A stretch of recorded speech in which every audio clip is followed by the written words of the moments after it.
vous avez requis 4 ans pour lui. À l'époque, quand il était ministre de l'Intérieur. Et là, c'est mon métier de procureur. Voilà. À l'époque, quand il était ministre de l'Intérieur, 5 heures du matin, je sortis de mon studio de la radio ici maintenant, je vois le policier devant la porte. Qu'est-ce qu'il y a? Il dit, monsieur David, on va vous accompagner jusqu'à chez vous. Je dis, pourquoi? Voilà. Monsieur le ministre, c'était Jean-Pascal.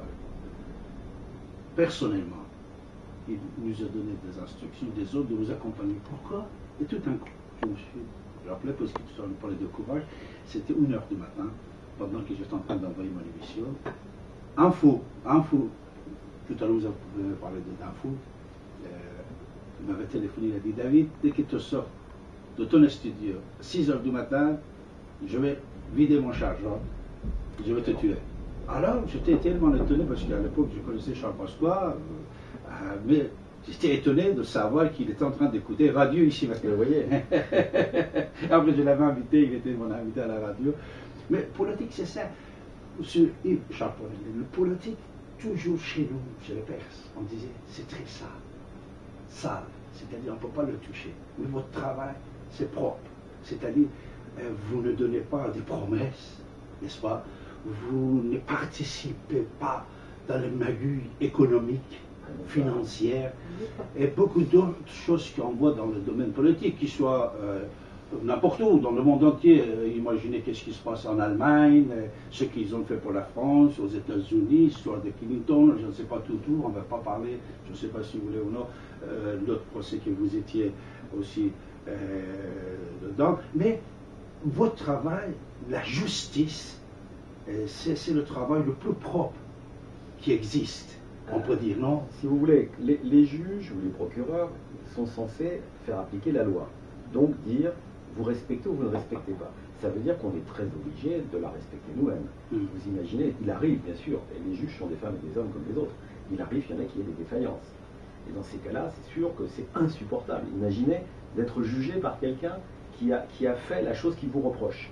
Ça, c'est pas possible. D'ailleurs, j'ai été frappé par une histoire qui est authentique, qui est historique, qui se passe en Mésopotamie, voyez-vous. Oui. Hein, vous avez le grand roi qui a nommé un grand juge. Hein. Donc c'est Assuérus, hein, le grand empereur. Il nomme le grand juge, le premier des juges de son pays, qui est la Perse, et qui va commettre le pire des crimes que peut commettre un juge. Il va favoriser un ami. Le grand roi va le punir, va le condamner à mort et va le tuer. Il va nommer le nouveau grand juge, il va choisir son fils, le fils de l'ancien juge. Il va dire, voilà, c'est toi que je vais nommer, parce que tu es un bon juriste, mais je vais te faire un cadeau pour que tu comprennes bien le sens de ta mission. Il lui offre un trône, un siège de juge.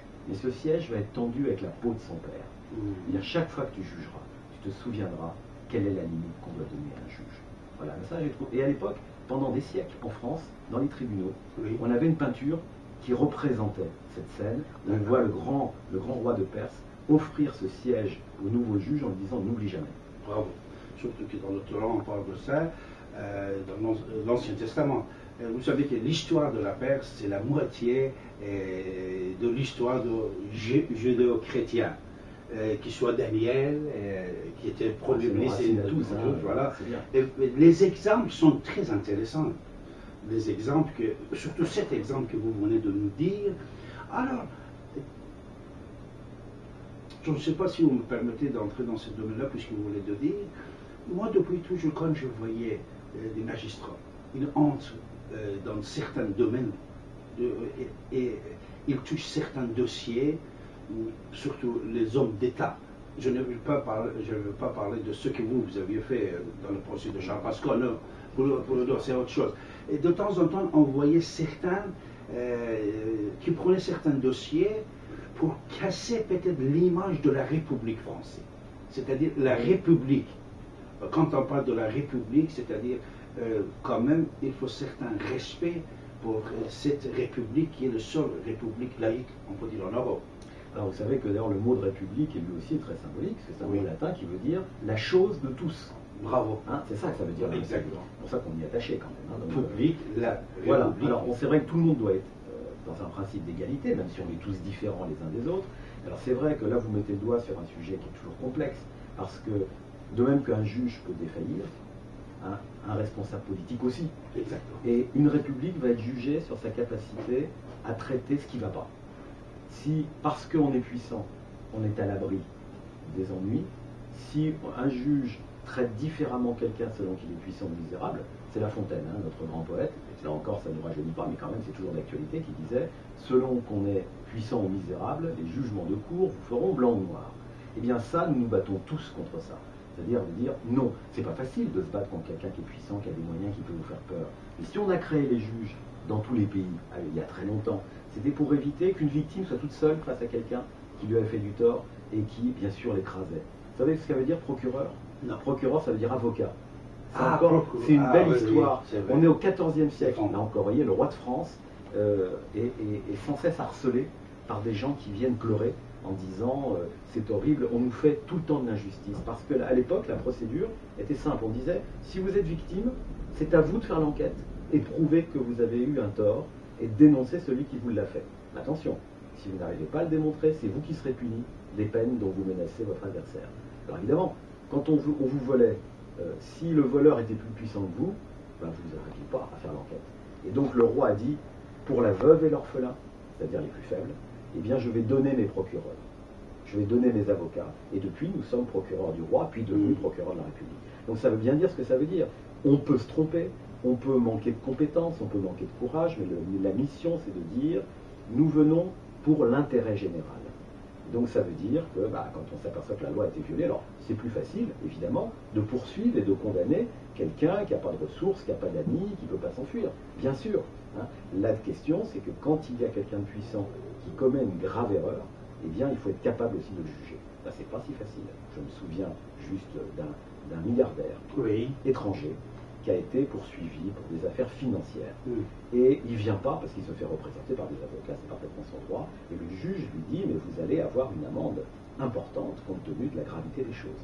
Et il lui dit, mais l'amende que vous pouvez prononcer, le maximum, c'est ce que je gagne tous les jours. Donc moi, ça me dérange pas.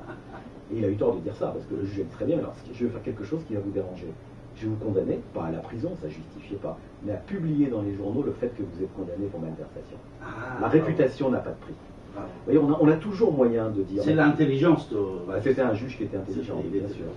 Le courage. Bravo. Bravo. Il ne faut pas se désespérer, on peut trouver des solutions, même quand c'est plus difficile.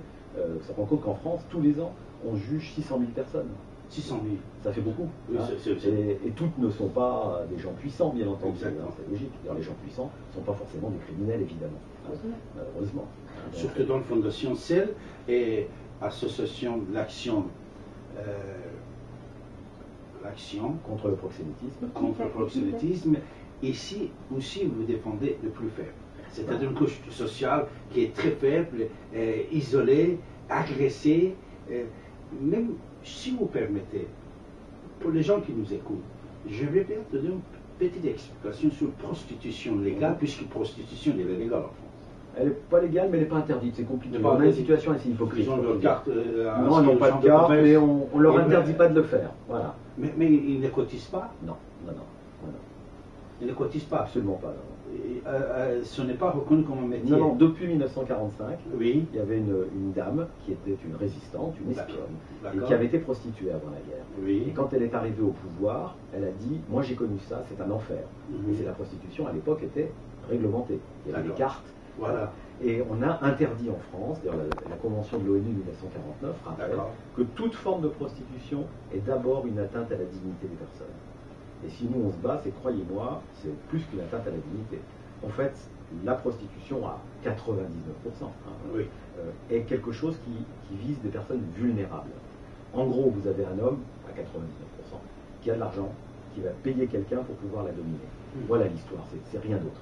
Alors, parfois c'est industriel, parfois c'est individuel, mais la plupart du temps, c'est cette histoire-là de vulnérabilité, de violence et de vénalité. Quand vous avez ces trois mots-là, vous avez la définition de cet univers. C'est vrai. Alors, proxénétisme surtout. Ici, c'est le domaine que vous touchez le plus. Alors ça, c'est interdit en France. On n'a pas le droit de vendre. Ça, c'est interdit. On n'a pas le droit de vendre quelqu'un. Exactement. Heureusement, quand même. Exactement. Et est-ce que c'est facile pour vous, c'est-à-dire les témoins, ils viennent pour témoigner facilement sans avoir peur. Voilà, c'est ça. D'abord, je rappelle, la plupart des personnes qui sont témoins, vous n'avez que deux témoins dans une affaire de proxénétisme. Oui. La prostituée, qui généralement est une étrangère en situation irrégulière et qui veut disparaître. En général, c'est des étrangers. Oui, à 90%. Il y a très peu de Françaises. Et dans les pays qui ont autorisé la prostitution, il n'y a pratiquement pas de femmes de ce pays-là.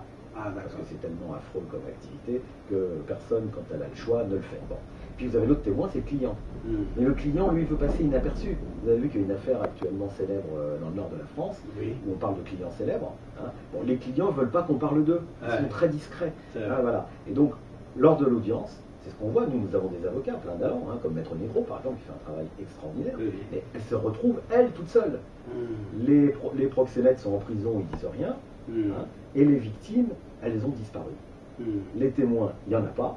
Et donc, il faut faire un travail pour avoir des preuves avant d'aller devant le tribunal. Et combien de pourcents vous réussissez dans vos actions? Pourtant que vous êtes vous-même procureur général de la République, avocat général, mais avec tous les pouvoirs que vous avez, que vous-même vous l'avez cité, combien de pourcents de réussir, monsieur? Alors, ça dépend de ce qu'on appelle réussir. Si vous voulez, pratiquement tous les dossiers, allez, 99 sur 100 dossiers, on arrive à une condamnation des proxénètes. Mais ce n'est pas gagné pour autant. C'est-à-dire que d'abord, parfois les condamnations nous paraissent extrêmement faibles. Le fait d'avoir vendu, violé, drogué des femmes, ça mérite à mon avis beaucoup. Mais il y en a qui arrivent à bien se défendre et à montrer que c'était juste en passant un hasard et que c'est pas si grave. Donc là, nous on se bat pour avoir des meilleurs résultats, parce que c'est un crime en réalité. Et deuxièmement, on essaie de les toucher là où ça fait mal, au portefeuille. Parce qu'ils font ça pour gagner de l'argent, pour rien d'autre. Hein. Et parfois, les juges ont du mal à mesurer l'importance financière de ces délits. Et donc, on a beaucoup de mal à faire condamner ces gens-là, encore plus de mal à récupérer cet argent. Vous voyez, donc là, c'est un combat où on est loin de dire qu'on a gagné, je peux vous dire. Une condamnation, c'est déjà bien. La France est le pays au monde qui condamne le plus de trafiquants. Ah bon, bravo. Vous voyez, c'est déjà quelque chose. Grâce aux gens comme vous. Voilà. Mais enfin, on n'est pas non plus le pays le mieux placé pour aider les victimes, parce qu'on a très peu de moyens. L'État n'a pas beaucoup de moyens, manifestement. Les associations, on tire le diable par la queue, parce qu'on a très peu d'argent. Très peu d'argent, bien entendu. On a des subventions publiques, j'ose pas vous dire. Un grand ministère qui nous a donné de l'argent il y a 2 ans pour nous permettre d'aider les personnes victimes, nous a donné l'équivalent d'un week-end passé avec une escort girl. Oh là là. C'est pour vous dire que tout ça est un peu dérisoire. On a du progrès à faire. Alors, Monsieur Chapman, est-ce que dans vos actions, dans vos procès, vous arriverez à toucher le fond de ces réseaux-là? Ou sinon, vos actions sont individuelles? Parce que, comme on dit dans la philosophie, dans la stratégie pour faire n'importe quelle guerre, on dit qu'il faut toucher le fond. Alors, le fond, c'est les réseaux, et les têtes, et l'organisation. Alors, vous avez raison. Jusqu'à maintenant, vous avez, pour casser quelques organisations, quelques réseaux, c'est toujours c'était individuel. Je vais vous répondre oui et non.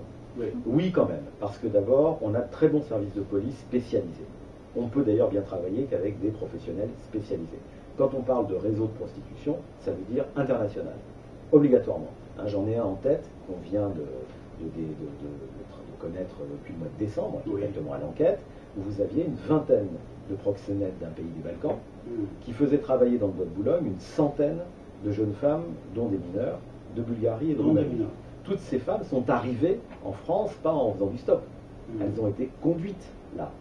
La plupart du temps, elles sont commandées par Internet. Transfert organisé. Donc c'est vraiment du crime organisé. Et donc quand on a arrêté ces 20 personnes, je pense que la plupart vont être condamnés assez lourdement. Bien entendu, le trafic est perturbé, mais il n'est pas arrêté, parce que pendant ce temps-là, dans leur pays d'origine, on est en train déjà de chercher de nouveaux agents commerciaux pour ce trafic. Et donc, bien entendu, c'est un combat éternellement à recommencer. Mais tous les ans, depuis quelques années, on peut dire qu'en France, quand même, on touche quand même le fond avec une quarantaine de réseaux par an. Alors, il y en a plus que ça, mais au moins, on se concentre sur, non pas le petit proxénète et la prostituée individuelle. Bon, c'est pas bien, mais c'est pas ça qui fait peur. Ce qui fait peur, c'est de se dire qu'en France, dans un pays de droit, on peut avoir des criminels qui peuvent vivre de manière tout à fait agréable. Je me permets de vous faire une anecdote pour vous montrer que parfois on a des satisfactions quand même. On avait fait condamner un trafiquant, donc dans un réseau, c'était pas un gros réseau mais quand même, et on lui avait pris l'argent qu'il avait chez lui quand il a été arrêté. Il avait un peu d'argent liquide, 30 000 euros quand même, qui était son argent de poche. Hein, mais c'est tout. Le reste, c'était pas à son nom. Sauf une chose, il avait acheté une Maserati qu'il avait mise à son nom, parce qu'il aimait les voitures. Et le juge, à notre demande, lui a confisqué sa Maserati. Et bien quand on l'a condamné à 5 ans de prison, ça le laissait indifférent. Quand on lui a pris 30 000 euros, indifférent. Quand on lui a pris sa Maserati, là il a craqué. Là il était en colère. Et on dit, il faut taper partout où on peut le faire, dans les formes de la loi, bien entendu.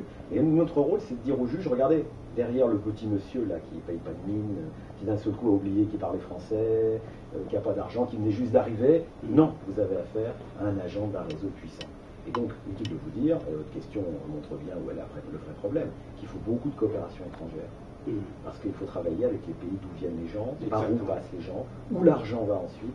Savez-vous combien rapporte une malheureuse qui va être obligée d'avoir 15 clients par jour, il faut imaginer ce que ça représente, dans le boulevard périphérique à Paris, aujourd'hui. Elle rapporte à son trafiquant 150 000 euros net d'impôts. Et puis quand elle est fatiguée, on la remplace, parce que ça ne coûte rien, il n'y a pas de sécurité sociale, Vous voyez, là vraiment c'est de l'exploitation. C'est vraiment l'esclavage. Si vous lisez Victor Hugo, il faut toujours relire Victor Hugo, il y a des choses très bien dans Les Misérables. Vous avez un personnage qui s'appelle Fantine. C'est la mère de Cosette. Et bien pour pouvoir faire vivre ses enfants, elle est obligée de se prostituer, de vendre ses dents et de vendre ses cheveux. C'est pire aujourd'hui. Ça c'est inacceptable. Alors est-ce que nos policiers sont bien accueillis en dehors de la France, surtout dans les 26 pays d'Europe? Puisque la plupart des fois, comme vous venez de dire, ils viennent de l'étranger. Alors, actuellement, l'Europe, le plus d'étrangers, un Européen. Est-ce que le champ de combat, pour vous et pour vos policiers, nos policiers de France, est ouvert en dehors de nos frontières? Alors, il s'ouvre de plus en plus, parce que depuis 2004, on a une loi qui applique la Convention de Palerme, qui est une convention qui dit à toutes les nations du monde, attention, le crime organisé, c'est pas une histoire de télévision, c'est du vrai. C'est quelque chose de très dangereux. Et donc, on a modifié nos lois. Il y a des accords de coopération entre les policiers et les juges de plusieurs pays, mais pas tous encore. Il y a des pays avec qui c'est plus facile que d'autres. Par exemple, avec la Belgique, évidemment, on a des équipes communes. Un policier belge peut venir enquêter en France et un Français en Belgique. Seulement avec le Belge? Avec d'autres pays. On est en train de le faire avec la Roumanie, par exemple. La Roumanie, voilà. Donc, il y a des pays avec lesquels on le fait, et on essaie d'élargir ces coopérations, sans laquelle, vous savez, si on ne peut pas avoir de renseignements dans le pays d'origine, vous ne démantelerez jamais des réseaux complètement. C'est un combat compliqué et long, mais enfin, on a les solutions. Encore faut-il être capable de les appliquer. C'est vrai. Alors, est-ce que les accords, que de temps en temps, nous savons, peut-être nous le voyons à la télé, mais c'est la réalité de la justice américaine, faire des accords avec des criminels, avec des condamnés, même on peut dire, avec des témoins. Est-ce que vous entrez dans cette jeu de faire des accords, de donner donnant avec... En réalité, c'est pas possible en droit, c'est pas possible en matière de proxénétisme. La loi française permet des négociations, mais c'est entre le procureur et les avocats, pas avec les associations. Donc, mais dans certains domaines, mais pas dans les domaines de crime. La logique française n'est pas la logique américaine. Vous savez, les Américains veulent limiter le nombre de procès, qui coûtent cher. Exact. C'est l'économie. C'est une loi d'économie. Donc ils disent, voilà, le procureur dit, j'ai les preuves, donc de toute façon votre client sera condamné. Si vous m'économisez un procès, vous reconnaissez que vous êtes coupable et moi je vous fais un rabais sur la peine. Voilà, c'est ça. C'est ce qu'on appelle le plea bargaining. Eh bien, nous on n'a pas ça à ce degré et sûrement pas en matière criminelle. Donc ça veut dire que les preuves, il faut aller les chercher. D'accord. Il faut aller c'est le rôle des enquêteurs, des procureurs, bien entendu. Et c'est difficile. Et c'est difficile, nous le voyons, nous recevons donc des malheureuses victimes, dont certaines acceptent de donner les informations, mais il faut prendre la responsabilité de les protéger, parce que une fois qu'elles ont donné les renseignements, après le trafiquant saura qu'elle a donné le renseignement. Donc là, vous voyez, là, c'est compliqué. De l'autre côté, c'est le trafiquant, s'il vous donne plus d'informations, ça vous arrange mieux que le politique. Ah, mais la loi permet quand même, si un criminel donne des informations spontanément, et bien dans ces cas-là, on peut notamment soit lui donner une forme d'immunité, soit lui réduire la peine à laquelle il sera condamné. Ça c'est légal. Ça c'est légal, absolument. Mais il faut le faire proprement, Hein, il faut le mettre dans un dossier qu'on garde secret, bien entendu, mais qui peut être accédé par le juge à la fin, pour dire, voilà, il y a des cas, notamment en matière de terrorisme, quand quelqu'un vient dire, j'ai des informations sur un attentat qui va avoir lieu, s'il le donne et qu'il est fondé, on peut le protéger. Bien sûr. Hein, et on peut lui éviter les peines qu'auront les auteurs de l'attentat. Alors, Fondation CEL, déjà, est l'équipe d'action. Vous avez parlé de budget, de manque de l'argent, et bien sûr, dans n'importe quelle organisation, s'il n'y a pas d'argent, on ne peut pas travailler bien. Voilà. Alors, qu'est-ce que les médias, ils font pour vous, pour pouvoir élargir votre champ de combat et votre capacité? Bah écoutez, voilà une excellente question là encore, parce qu'en réalité, ce qu'on voudrait, on essaie de le faire, mais enfin, si on vit, c'est parce qu'on n'a que des bénévoles, hein, bien entendu. Hein, donc on a un budget, parce qu'on a une subvention du ministère de la Santé, compte tenu de ce qu'on fait sur les victimes. On a quelques subventions de la part de quelques ministères, mais c'est très très modeste, et on a des dons de personnes qui figurent au budget et qui nous permettent de fonctionner. Hein, donc, puisque nous sommes une association d'utilité publique, reconnue par la loi, nous avons donc un commissaire aux comptes, un expert comptable, pour qu'il n'y ait pas de mauvaise utilisation de l'argent. Donc on peut rendre des comptes et nous essayons de convaincre les gens de nous donner de l'argent. Il y a des gens qui viennent avec quelques chèques de temps en temps, en disant on vient de comprendre votre combat. Et voilà, nous ça nous permet notamment, c'est ce qu'on dit devant les tribunaux. Maître Negro, quand elle va plaider devant le tribunal, elle dit l'argent qu'on essaie de prendre au proxénète, si on a des dommages et intérêts, par exemple. On peut avoir des dons, des subventions, des dommages et intérêts. Et les dommages et intérêts, comme pour les dons, comme pour les subventions, ça permet notamment de payer un interprète, de payer des chambres d'hôtel le temps qu'on ait trouvé une solution, de payer après le train, par exemple, quand on fait venir la personne comme témoin au tribunal, tout simplement de lui payer des cours, voire même de la dépanner pour qu'elle puisse manger, parce que ou bien elle continue à se prostituer, ou bien quelqu'un l'aide. Ce sont des personnes sans famille sur place. Donc là, il y a besoin d'un minimum d'argent. Ce n'est pas une multinationale, hein, c'est une petite association. Il y a actuellement, et notamment grâce aux efforts de notre présidente, qui est une recruteuse hors pair, on a actuellement Comment elle s'appelle cette présidente? Madame Carly, Elda Carly, qui est une femme énergique et qui sait convaincre les gens de la réalité des drames contre lesquels on se bat. Et bien avec elle, on dit la même chose pour vous. Bah écoutez, c'est peut-être pas un hasard qu'on se retrouve, parce qu'on a le sentiment qu'on a envie de faire des choses. Et donc elle a réussi à trouver une vingtaine de bénévoles, mais les bénévoles, ils donnent un peu de leur temps, donc il en faut beaucoup. On a presque une vingtaine d'avocats qui travaillent pour nous, pratiquement gratuitement. Hein, mais il faut quand même qu'on paye leur dossier. Bien sûr. On a besoin d'argent. Et ça, c'est rentable, parce qu'un procès, c'est public. Et là, on dit des choses fortes. Vous verrez, quand Maître Negro va plaider dans l'affaire de Zaya, vous verrez. Ce n'est pas encore fini. C'est pas encore fini, mais ça va venir cette année. Et vous allez entendre ce qu'elle va dire. Ça passera pas inaperçu, si vous voulez. Hein. Bon, elle convaincra pas. Je suis assez convaincu qu'elle pourra convaincre. Mais on verra bien. Hein. Et contre elle aura la contradiction. Et donc, il faut bien vivre. Elle ne gagne pas d'argent dans ces dossiers. Mais Zaya, elle gagne de l'argent. Elle gagne de l'argent. Absolument. Voilà. Elle ne va pas vous aider, là? Écoutez, pour l'instant, si elle est victime et qu'elle veut se constituer partie civile avec nous, pourquoi pas? Nous, c'est pas Zaya qui nous intéresse, c'est les gens qui l'ont vendu et les gens qui l'ont acheté. Voilà, ça nous intéresse. Mais elles, de toute façon, vos victimes, de temps en temps, quand ils gagnent leur pain, quand ils gagnent leur vie, surtout comme Zaya, actuellement, les signes de contrat assez énormes, grâce à ce procès qui était passé juste ici, au 68 Champs-Élysées, dans un café, dans notre galerie. Nous-mêmes, on avait des problèmes avec les Amas Café, c'est vrai, comme président de l'association de copropriétaires. Chaque fois, on prenait contact avec des policiers, tout ça, parce que tout le soir, il y avait des problèmes. Mais à la fin, c'était fini comme ça. Alors, on parle de l'économie, c'est-à-dire les gens qui étaient victimes, après, grâce à vos interventions, ils prennent une vie un peu normale, on peut dire. C'est tout à fait normal d'aider l'association. Bien sûr, c'est ça, parce qu'en fait, sans faire de grands mots, on aide les gens à se réinsérer dans la société. Je vais vous dire, moi, quand je rencontre, j'en ai rencontré une il n'y a encore pas longtemps, qui est originaire d'un pays des Balkans, qui nous a expliqué, et le dossier a prouvé qu'elle disait vrai, qu'elle a été vendue par sa famille il y a 12 ans, qu'elle a été revendue à des groupes criminels, parce que c'est des équipes de différents pays à 12 reprises. Elle a été avortée 3 fois. Elle s'est évadée d'une maison de prostitution aux Pays-Bas. Et elle s'est retrouvée sur les boulevards des Maréchaux à Paris en plein hiver. Elle en avait tellement assez qu'elle a demandé vraiment asile. Et il y a une association qui fait d'ailleurs un travail très méritoire, le Bus des femmes, qu'il a littéralement ramassé, hein, et elle l'a adressé aux associations comme la nôtre qui l'ont aidé à obtenir justice. Aujourd'hui, elle a son oncle, qu'on ne donne pas bien entendu, elle vit en France, elle ne peut pas retourner dans son pays. Hein, c'est de là d'où elle a été vendue. Elle a un métier, elle travaille, elle a fondé une famille.